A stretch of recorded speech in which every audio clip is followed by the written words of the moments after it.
কোলে তিনি এই জগৎ ছেড়ে চলে গেলেন। আজকে আমরা সব আস্বাদন করব। এমনকি মায়েরা মরণের পর মহাপ্রভু নিজের হাতে বালি খুঁড়ে নিজের হাতে তার সমাধিস্থ করেছিলেন তাকে। এরকম অভূতপূর্ব জীবন আর কারোর হয়নি বৈষ্ণব জগতে। সেই লীলা আজকে আমরা আস্বাদন করব। চলো সেই লীলা আমরা শুরু করি সেই হরিদাস ঠাকুরের নির্যানের কথা। হরি নাম হরি নাম হরি হরি বলো হরি নাম হরি নাম হরি হরি বলো ভাই হরি নাম হরি হরি বলো হরি নাম হরি নাম হরি হরি বলো। নাম বিনা কলি যুগে নাম বিনা কলি যুগে নাম বিনা কলি যুগে কলি যুগে নাম বিনা কলি যুগে আর গতি নাই গতি নাই গতি নাই হরি নাম হরি নাম হরি হরি বলো হরি নাম হরি নাম হরি হরি বলো। আপনি আচরি ধর্ম অপরে শিখায় নিজে না কইলে অন্যে শেখানো না যায়। একটা গুরুদেবের কাছে একটা শিষ্য এসছে, গুরুদেব দীক্ষা দিন, গুরুদেব দীক্ষা দিন, গুরুদেব দীক্ষা দিন, গুরুদেব দীক্ষা দিন, গুরুদেব দীক্ষা দিন বলে তার কাছে প্রত্যেকদিন দীক্ষা নেওয়ার জন্য আসে। তা গুরুদেব রোজ তাকে তাড়িয়ে দেয়, তোর এখন দীক্ষা নেওয়ার সময় হয়েছে, বেরোতে থেকে পরে আসবি,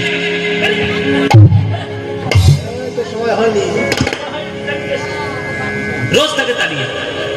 একদিন গুরুদেবের চরণে এসে একবারে পড়েই রয়েছে, গুরুদেব আজকে দীক্ষা না দিলাম এখান থেকে উঠবই না, আমাকে দীক্ষা দিতেই হবে। তখন গুরুদেব মনে মনে ভাবছে তো আচ্ছা নাচর বান্দা, হ্যাঁ এই তুই আমার কাছে দীক্ষা নিবি, তাহলে কাজ কর, আমি যে মন্ত্র বলবো সেই মন্ত্রটা তুই জপ কর, এটাই তো দীক্ষা। বলে বলো কি মন্ত্র? বলে জয় গুরু তোর মন্ত্র, যা জয় গুরু বলবি, এটাই তোর মন্ত্র। তো সেই গুরুদেব সেই শিষ্যটা মনে মনে ভাবলো, যাক বাবা গুরুদেবের কাছে একটা ভালো মন্ত্র পেয়েছি, এতদিন ধরে ধরে এতদিন পর দীক্ষাটা পেলাম, এইটাই আমার মন্ত্র, জয় গুরু জয় গুরু জয় গুরু জয় গুরু জয় গুরু জয় গুরু। বলতে বলতে এমন সিদ্ধি লাভ পেয়েছে মায়েরা যে সে নদী জলের উপর দিয়ে হেঁটে হেঁটে পার হয়ে যেতে পারে, ডুবে যায় না কখনো, হেঁটে হেঁটে পার হয়ে যায়। তাকে নদীর ঘাটে এসে দেখছে গুরুদেব সেখানে বসে রয়েছে। গুরুদেব আপনি এখানে বসে আছেন কেন? বলে বাবা আমরা ওই পারে যাবো। তা ওই পারে যাবেন তো চলে যান, বসে আছেন কেন? বলে বাবা নৌকাটা না এলে কি করে যাবো? বলে নৌকা? আপনি আমার গুরু, আপনি নৌকার জন্য বসে আছেন, আমি আপনার শিষ্য হয়ে জীবনে নৌকার জন্য দাঁড়াই না। বলে তুই তাহলে কেমন করে পার হবো বাবা? বলে কেন?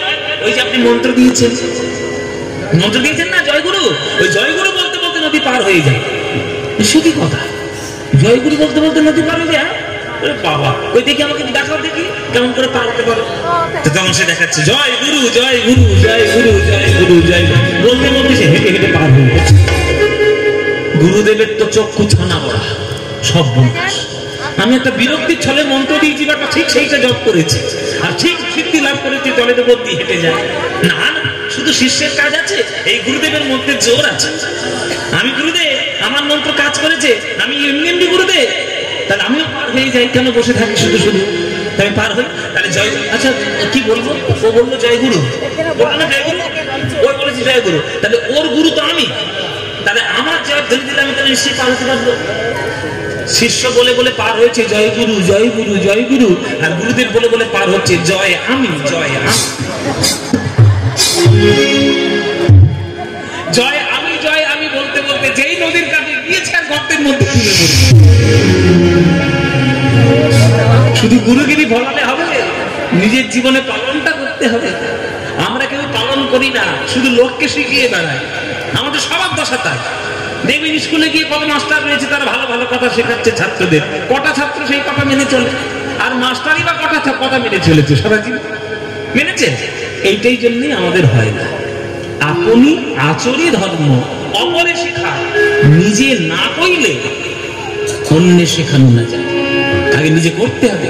তাই হরিদাস ঠাকুর করে দেখিয়েছেন যে নাম করলে কত দূর তুমি যেতে পারো, সেটা করে দেখিয়েছেন হরিদাস ঠাকুর। তাই তার মতো নামাচার্য, তার মতো ভক্ত এই কলিযুগে হওয়া বড় কঠিন, অসম্ভব হওয়া, এই তারই কথা দর্শন।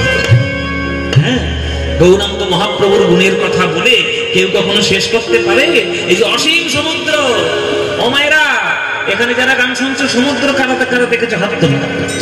কারা কারা সমুদ্র দেখেছো? 1 2 3 4 দেখেছে। পুরী গেলেই সমুদ্র পাবে। অনেক ধীরে ধীরে সবাই হাত তুলছে। আগে থেকে তুলতে কি হাত? ধীরে ধীরে তুলছে। সবাই তোমরা সমুদ্র দেখেছো? এবার পুরীর সমুদ্রে গিয়ে যদি তোমাকে ছেড়ে দিই, ওই সমুদ্রটা পার করে এসে যাও। সমুদ্র যদি তুমি পার করে আসতে পারো, আসা মাত্রই তোমার নামে 1 কোটি টাকার নামে চেক লিখে দেবো।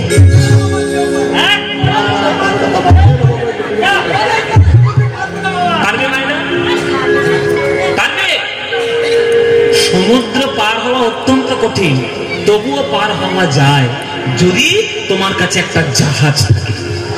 জাহাজ থাকলে সমুদ্র পার হতে পারবে, কিন্তু জাহাজ যদি না থাকে সমুদ্র কি পার হতে পারবে?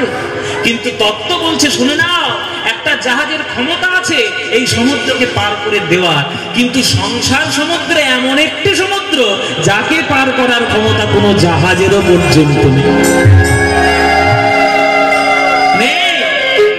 তাই গৌরাঙ্গ মহাপ্রভুর গুণের সমুদ্র এত বড় যে তাকে বলতে গেলে হ্যাঁ আমাদের সারা জীবন কেটে যাবে, কিন্তু বলে আর শেষ হবে না। গোরা গুণ কহনে না যায়, গোরা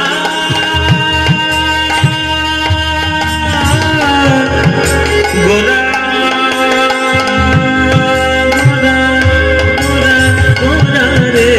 গোরা গুণ কহনে না যায়,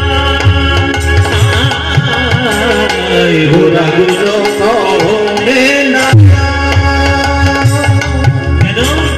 কত শত আনন, কত চতুরানন, কত শত আনন, কত চতুরানন, কত শত আনন, কত চতুরানন, কত শত আনন, কত চতুরানন, তারা বরনিয়া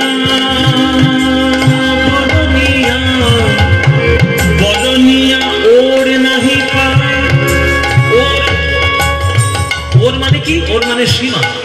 ওর নাহি পায়, বরনিয়া বর্ণনা করিয়া ওর নাহি পায়, সীমা পায় না, পায় না, সীমা পায় না।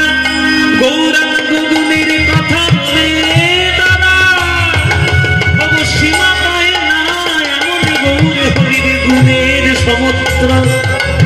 ও যে কত শত নানন, কত চতুরানন, বরনিয়া ওর নাহি পায়, গোরা গুণ কহনে না যায়, গোরা গুণ কহনে না যায়। গোরা গুণ কহনে না যায়, আমার গোরা রে, গোরা রে, গোরা গুণ কহনে না রে মা পানি দানি ধানি নি ধানি নি ধানি ধানি দাসানি দাদা দা মা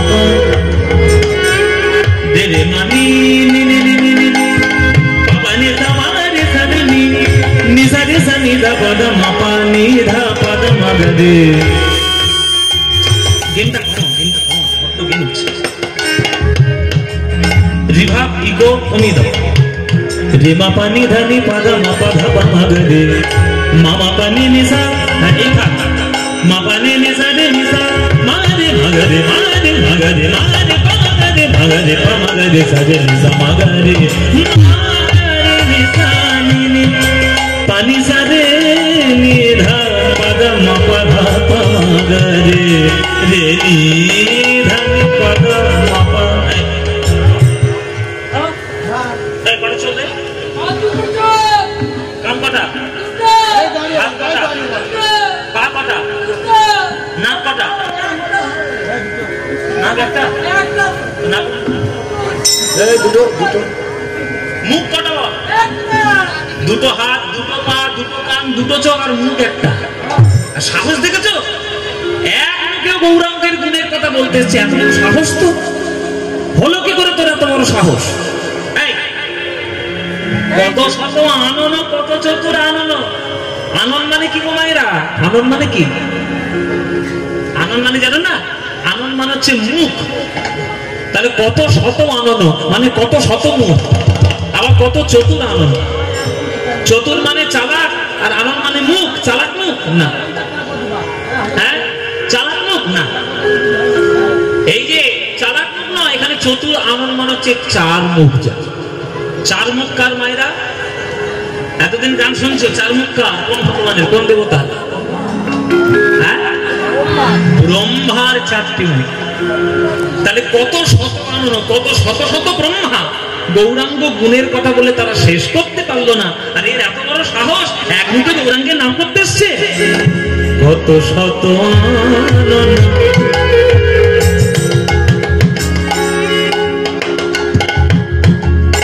কত চতুরানন,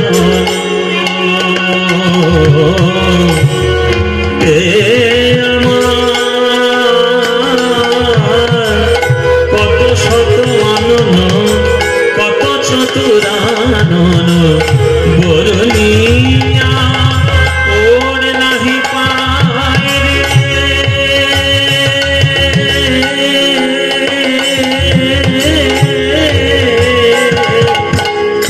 বরুণিয়া ওর নাহি পায় রে, তারা সীমা পায় না।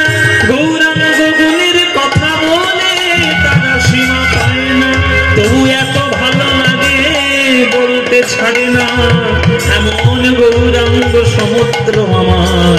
গোরাগুণ গোরাগুণ কহনে না যায় রে, যায় রে, যায় রে। গোরাগুণ কহনে না যায় রে,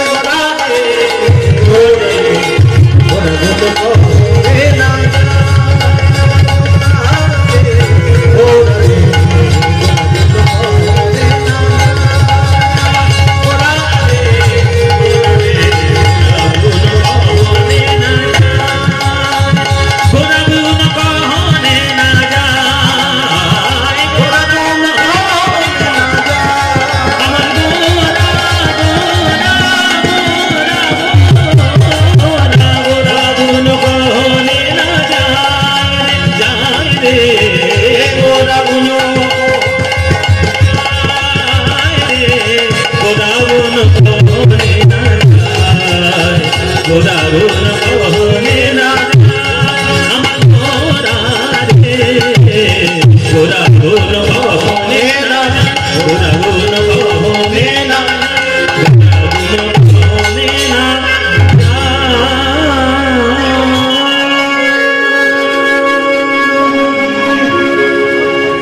গৌরাঙ্গ গুণের কথা বলে শেষ করা যাবে না। মুখ বলো, শত মুখ বলো, আর শত সহস্র মুখ বলো, কোন মুখেই গৌরাঙ্গ গুণের কথা বলে সীমা পাওয়া যাবে না। তাহলে চতুর্মুখ কার? চারটে মুখ কার? ব্রহ্মা। ব্রহ্মার একবার ইচ্ছে হলো যে আমি একটু গৌরাঙ্গ দর্শন করব। এই গৌরাঙ্গ দর্শন করব, কিন্তু গৌরাঙ্গ দর্শন করতে গেলে তাকে কৃষ্ণ দর্শন করতে হবে। পাকা আম দেখতে গেলে কাঁচা আম দেখতে হবে না? কি গো মায়েরা, এখন দেখবে আম গাছের ওই বল এসছে, মুকুল এসছে, মুকুলটা এসছে, তারপরে কাঁচা আম হবে, সেই কাঁচা আমটা টক হবে, সেইটা ধীরে ধীরে বড় হবে, বৈশাখ মাসে অত্যন্ত তাপ পেয়ে সেটা পাকবে, তবেই তো তার মধ্যে মিষ্টতা আসবে। গাছে মুকুল হওয়ার সঙ্গে সঙ্গে মিষ্টি আম হয় কখনো? হয় না। তেমনি কৃষ্ণচন্দ্র দর্শন না করলে গৌরাঙ্গের দর্শন হয় না। কেননা রাধা কৃষ্ণ মিলিত তনু আমার সোনার গৌরাঙ্গ।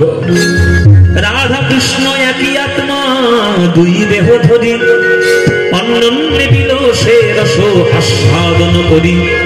সেই দুই তনু এবে চৈতন্য গোসাই, রস আস্বাদিতে দোহে হইলা এক।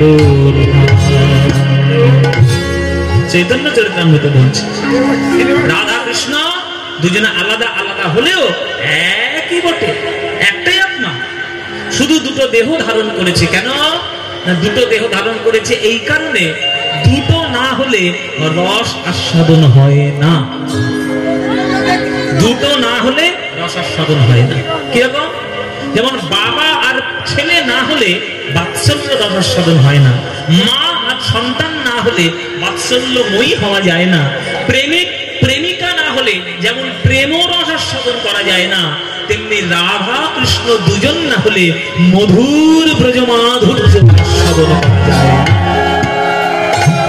একটাই আত্মা শুধু দুটো দেহ ধারণ করেছে, একটা নারী দেহ, একটা পুরুষ দেহ, একটা নারী শক্তি, একটা পুরুষ শক্তি।